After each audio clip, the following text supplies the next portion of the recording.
If you're looking for the best place to buy, sell, and save your crypto, then you've come to the right place. I'm Crypto Bo, and today I'm comparing Nexo and Coinbase.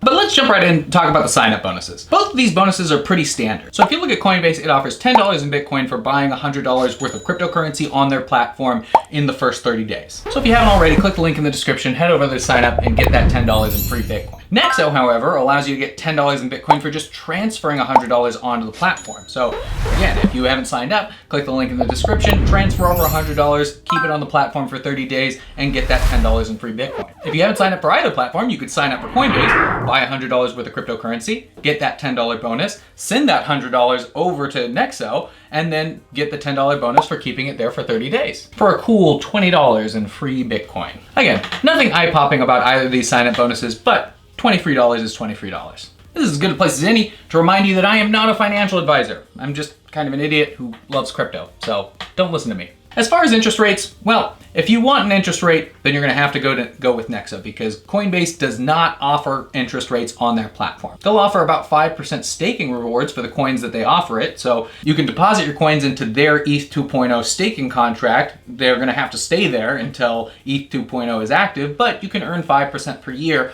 on that investment. They do offer one interest rate, which is 2% on the DAI stablecoin, which is not great compared to any other crypto earn platform. But it's paid out continually with a little ticker that you get to watch as it goes up in value if you hold a DAI balance on the platform. Nexo, however, is going to start with 6% interest rate on Bitcoin.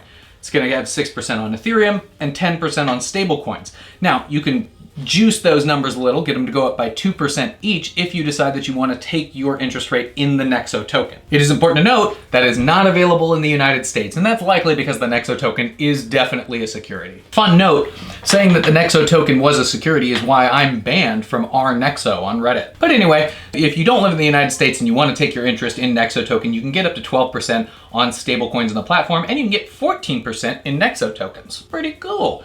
They're paying those out daily, so you get some pretty continual interest. I don't really understand why they pay out daily when you can only do between 1 and 5 free withdrawals per month, but that's the business. So what if you want to take out a loan? Well, again, Nexo is going to be your only option because Coinbase does not offer personal loans for crypto collateral. Nexo, however, will offer you a 6.9% interest rate if you hold 10% of your portfolio in the Nexo token. If you hold no Nexo token, then that interest rate is going to jump up to 13.9%, which is pretty disgusting, and I would say not the best place to get a crypto loan. As far as security is concerned, Coinbase is going to win out. It doesn't offer interest-bearing accounts or personal loans, but what they do well is security. They're a publicly traded company, which means that they adhere to rigorous auditing of their books at intervals, releasing quarterly financial reports, and so on and so forth. And they also have all those cool security features you're gonna also see on Nexo, like two-factor authentication and address allow listing. However, Coinbase also has things like time locks that you can put on your funds. So if you're really concerned about security, Coinbase is gonna be the better option here. Do they have tokens? Well, you could argue that USDC is Coinbase's token, but no, they don't have a native token in the same way that Nexo does in the form of the Nexo token. And as long as we're talking about risk, I think that this puts Nexo in at particular regulatory risk. And this is evidenced by the fact that they don't even operate in the United States because they want to avoid the gaze of US regulators who set sort of global standards. Coinbase, however, has former SEC regulators and former FBI agents on their executive board. Their CEO, Brian Armstrong, is constantly taking meetings with senators and congresspeople in order to get crypto legislation passed. So they're part of that conversation, and they are always going to be regulatory focused and regulatory forward. So Coinbase, very minuscule regulatory risk. The only scenario where I could see regulation having any effect on Coinbase is one where regulation has an effect on the entire industry. Nexo, however, could face some problems in the near future given the fact that they're offering a security token and the fact that they're offering interest-bearing accounts, which we're already seeing BlockFi run into some problems with. Quick commercial break. If you're enjoying this video, then please leave a like and think about subscribing so that we can start ranking better than Nate Martin from 99 Bitcoins, who, I don't know if you know this, was twice rejected from the Vienna Academy of Fine Arts. But let's get back to it. In terms of regular old risk, yeah, there's risk in cryptocurrency platforms in general. I think that that risk is greater when you can't audit who and what are getting, institutional loans from the platform, like with Nexo. We don't know who they're giving loans to or what the rates on those loans are, whether or not those are margin traders.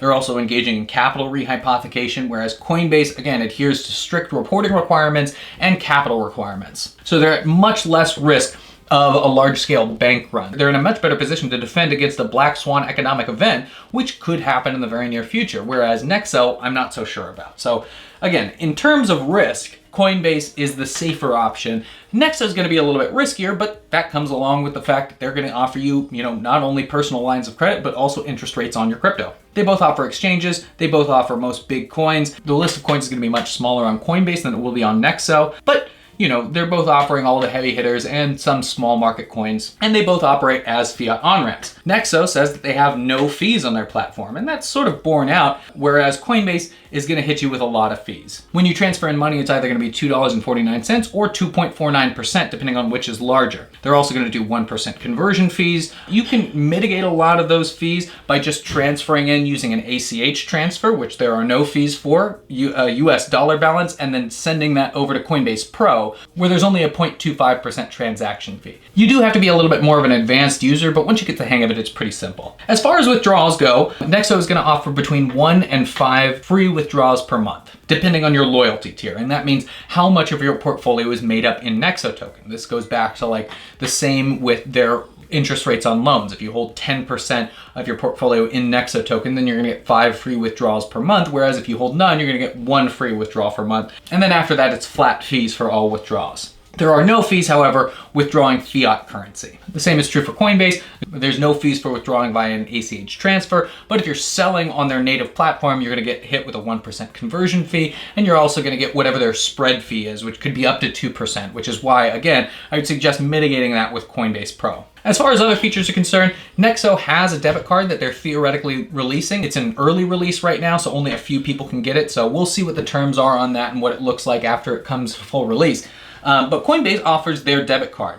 And that debit card allows you to spend cryptocurrency that's stored in your account. You'll get 4% cash back if you're spending with their native USDC. However, if you're spending with Bitcoin or Ethereum or any other coin that's in your portfolio, then they're going to give you, again, a 1% conversion fee, a 2% spread fee, all these fees that are associated with it. But if you want to hold a stable dollar-denominated balance and be able to spend that in the real world, then 4% cash back on the Coinbase card is actually pretty nice. It's one of the only reasons why I keep a Coinbase account, actually, is to have sort of a dollar-denominated account that I can make everyday purchases with and get 4% cash back with. In sum, the decision here really comes down to risk profile. If you just want a bank where you can store stable crypto-denominated assets, then Coinbase is going to be the better option, especially if you know how to use Coinbase Pro.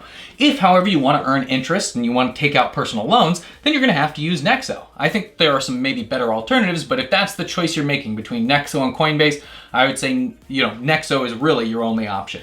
In terms of risk, Coinbase is a safer option, and Nexo is operating in sort of a regulatory gray area, and we'll see how that plays out in the near future. But both of them are offering $10 for signing up. So again, click the link in the description if you haven't already. Head over there, sign up, and get that $20 for free. Anyway, thanks for watching. I'm Crypto Bo. Try and stay safe out there, y'all.